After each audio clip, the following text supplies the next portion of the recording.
The real question now is what happens when Trump decides the time for love taps is over? The answer to that could reshape the entire Persian Gulf for a generation. And that is the reality Tehran is waking up to tonight. If you want to stay on top of this as the story develops, subscribe to this channel and turn on notifications. We'll see you on the next one. Foreign Minister Abbas in a social media post on May 7th accused Washington of a reckless military adventure and declared Iranians never bow to pressure. The problem with that statement is that the events of the last 72 hours show exactly the opposite. Iran fired. Iran missed. Iran got hit back. Iran is now reviewing American messages forwarded through Pakistan. That is not the behavior of a regime that does not bow.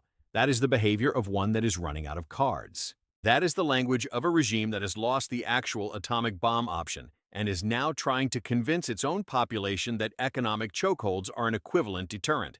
They are not. An atomic bomb deters because using it ends the world.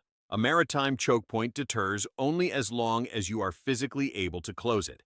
And Iran's ability to physically close the Strait of Hormuz just took the heaviest blow it has taken in years. Their command and control network is degraded. Their Bandar Abbas naval headquarters is openly vulnerable. Their Qeshm Island missile complex is no longer a sanctuary. And their primary diplomatic lifeline runs through Pakistan, a country that has every incentive to push Tehran toward a deal it doesn't want to sign. Advisor to Iran's Supreme Leader Mohammad Mokhber told Mehr news agency on Friday the Strait of Hormuz represents an opportunity as precious as an atomic bomb.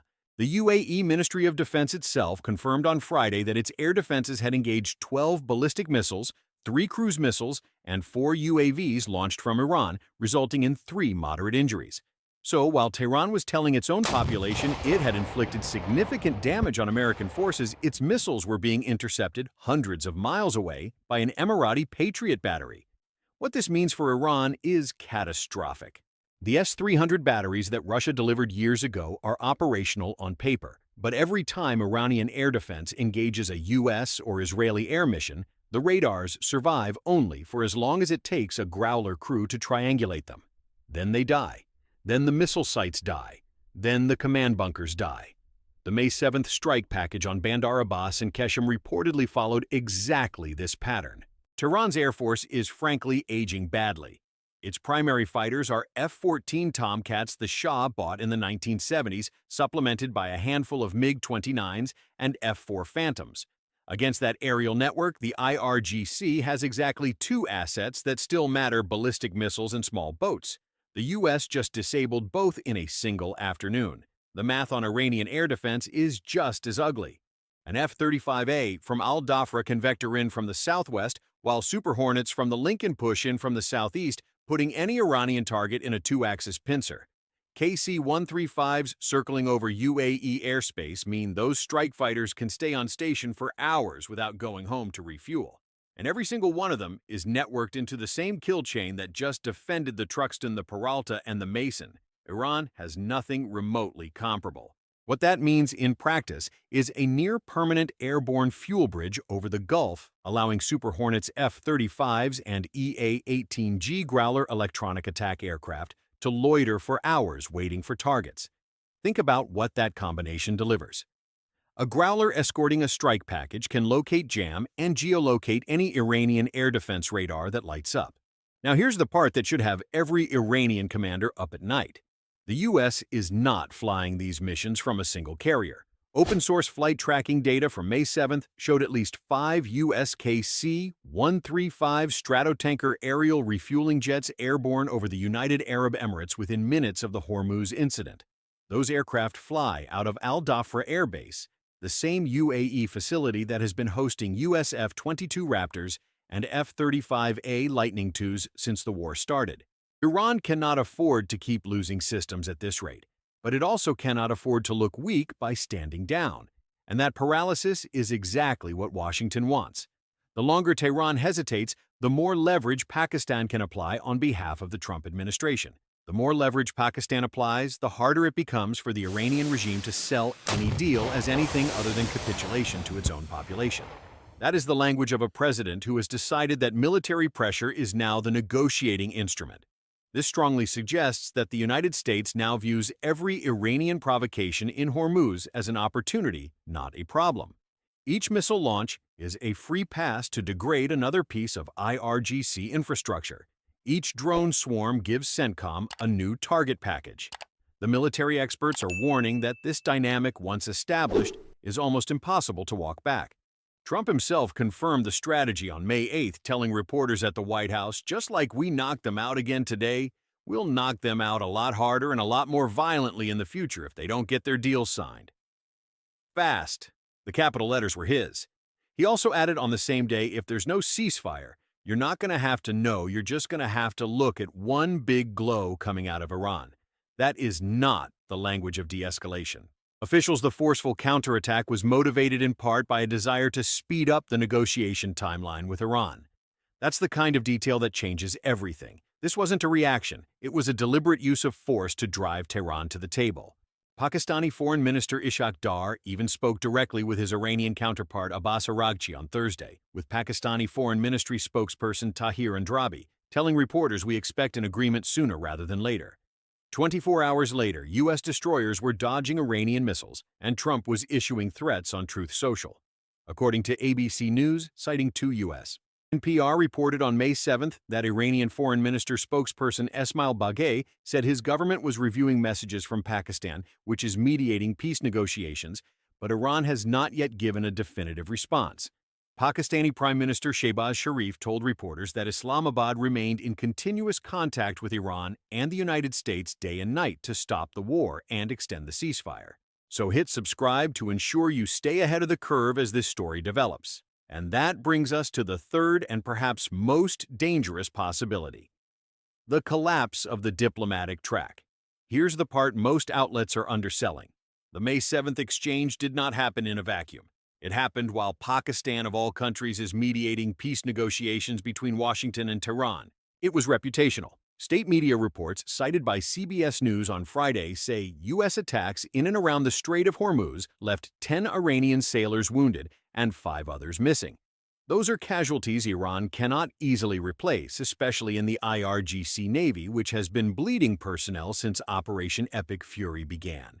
But before we get to that, this is a quick reminder that you're watching this channel where we bring you the full picture, not just the headlines. Brigadier General Ibrahim Zulfikari, a spokesman for Iran's Khatam al-Anbiya Central Headquarters, declared in a social media post on Thursday the U.S. has crossed the point of no return and the response will be commensurate with the crime and more. That is the language of a military that is losing control of its own deterrence. When you have to threaten an unspecified response after the other side has already hit you, you have already lost the round. And the cost to Iran was not just material. The Iranian Khatam al-Anbiya Central Headquarters statement also accused regional countries Code for the United Arab Emirates of participating in the strikes. That accusation is interesting on 2 levels. First, it shows Tehran knows exactly where those KC-135 tankers came from. Second, it suggests Iran is preparing to widen the conflict by retaliating against Gulf Arab states, even as it negotiates through Pakistan. That is the behavior of a cornered actor running out of viable targets. The kind of place you build when you've spent 20 years preparing for an air war you assume you can survive. The strikes on May 7th hit missile and drone launch sites, command and control locations, and ISR nodes in both areas. Iranian state media predictably claimed the U.S. had targeted civilian areas in Bandar, Surik, and Qeshm Island. Bandar Abbas is the headquarters of Iran's regular navy, the home port of its Kilo-class submarines, and the logistical hub for everything the IRGC does in the southern Gulf. Qeshm Island, 15 miles to the south, is something else entirely. Open-source military analysts have long pointed to Qeshm as the location of an extensive underground missile complex, a tunnel network that, by IRGC's own boasting in past state media, was supposed to be invulnerable. That last sentence is the one Tehran needs to read carefully, because what it really means is that the next provocation will be answered with the same speed, the same precision, and probably an expanded target list. Now let's move on to the second scenario. And this is where things get even more serious. The targeting of Bandar Abbas and Qeshm Island. These are not symbolic locations. He has not yet provided a public count of how many Iranian missiles, drones, and boats were destroyed on May 7th. Specifically, but on May 4th, just 3 days earlier, Cooper said U.S. helicopters had sunk 6 small Iranian boats during a previous escort operation. The pattern is unmistakable. Every time Iran tries the swarm dies. The U.S. military said no ships were hit. It said it doesn't seek escalation, but it also said it remains positioned and ready to protect American forces. Against the Aegis baseline, 9 software running on these 3 destroyers networked into the entire CENTCOM ISR picture. That doctrine is not just outdated, it is suicidal. Admiral Bradley Cooper, the head of U.S. Central Command, told reporters earlier this week that the U.S. used a combined force of destroyers, helicopters, fighter jets, drones, and other assets to protect American shipping movements through the Strait.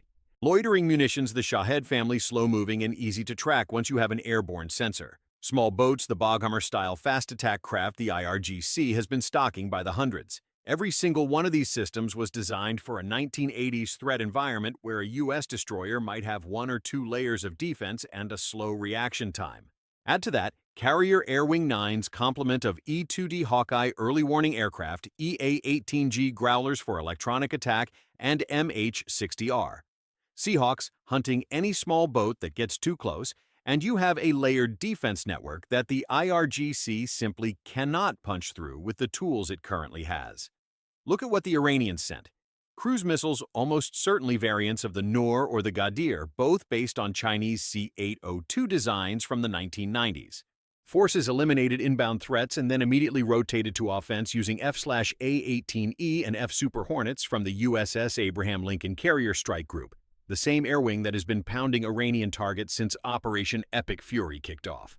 We're talking about Strike Fighter Squadron VFA-2, the bounty hunters alongside VFA-41, the Black Aces, both of which have been generating sorties from CVN-72 in the Arabian Sea for over 2 months now.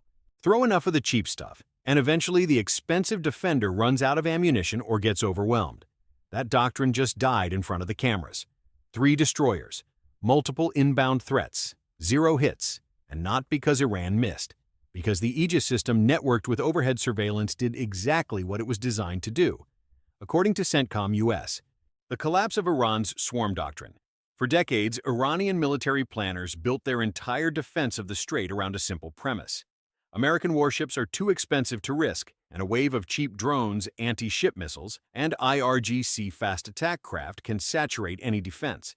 The math in theory was on their side. A Shahed 136 drone costs around $20,000. An SM-2 interceptor costs over $2 million.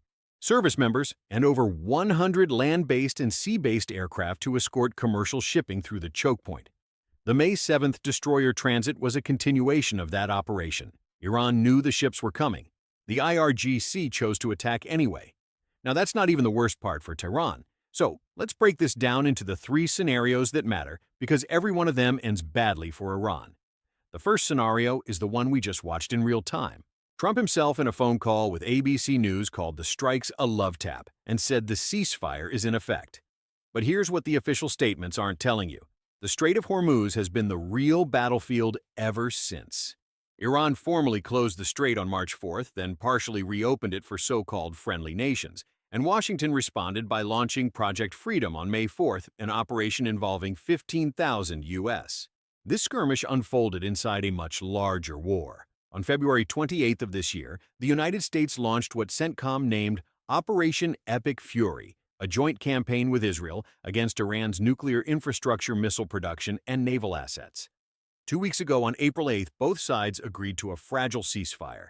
That ceasefire is what U.S. officials are now insisting still holds, even after Thursday's exchange of fire. This is the textbook definition of a counter-network operation, and it is something the U.S. military has been refining since the days of the Anbar awakening in Iraq.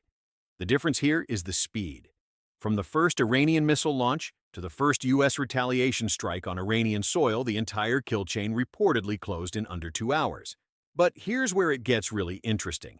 This isn't an isolated incident. It's the 8th week of a campaign, and the pattern is unmistakable.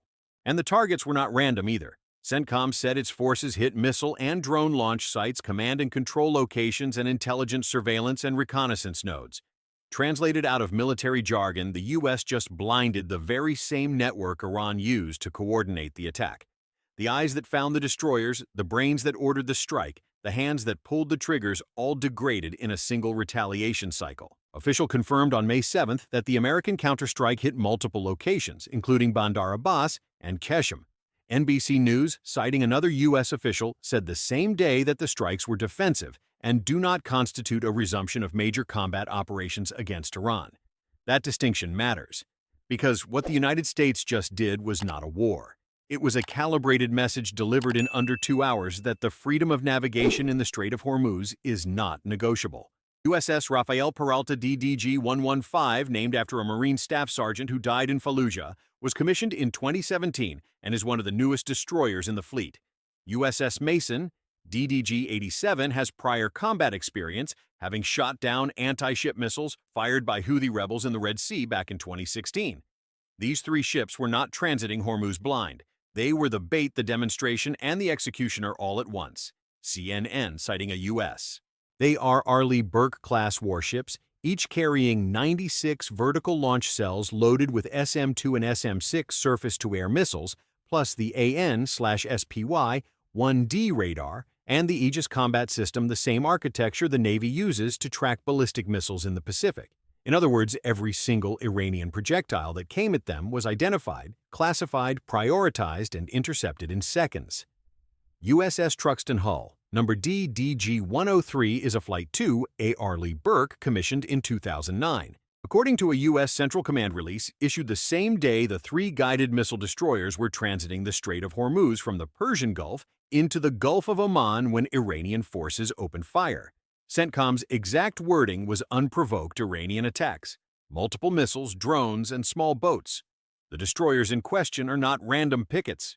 What you're about to see is how the Strait of Hormuz crisis just entered a new phase, why Iran's so-called asymmetric warfare doctrine just collapsed in real time, and what the next 48 hours could mean for a ceasefire that is hanging by a thread. Stick with us, because the details are even worse for Tehran than the headlines suggest. Let's start with what actually happened on May 7th, because the official statements from both sides are already telling 2 completely different stories. And not a single American ship took a hit. Not one. Within hours, U.S. forces were striking back at Bandar Abbas and Qeshm Island, the 2 most important pieces of real estate Iran has on the entire Persian Gulf. Now, Tehran is scrambling to control the narrative, the Ayatollah's advisors are issuing threats they can't back up, and Donald Trump is calling the whole thing a love tap. Iran just walked into a trap of its own making, and the U.S. Navy made sure the entire world watched it happen. 3 American destroyers, the USS Truxtun, the USS Rafael Peralta, and the USS Mason, sailed straight into the Strait of Hormuz on May 7th, and what Tehran threw at them looked like the opening of a war. Cruise missiles, attack drones, a swarm of small assault boats, everything Iran has spent 40 years building to defend that waterway, all unleashed in a matter of minutes.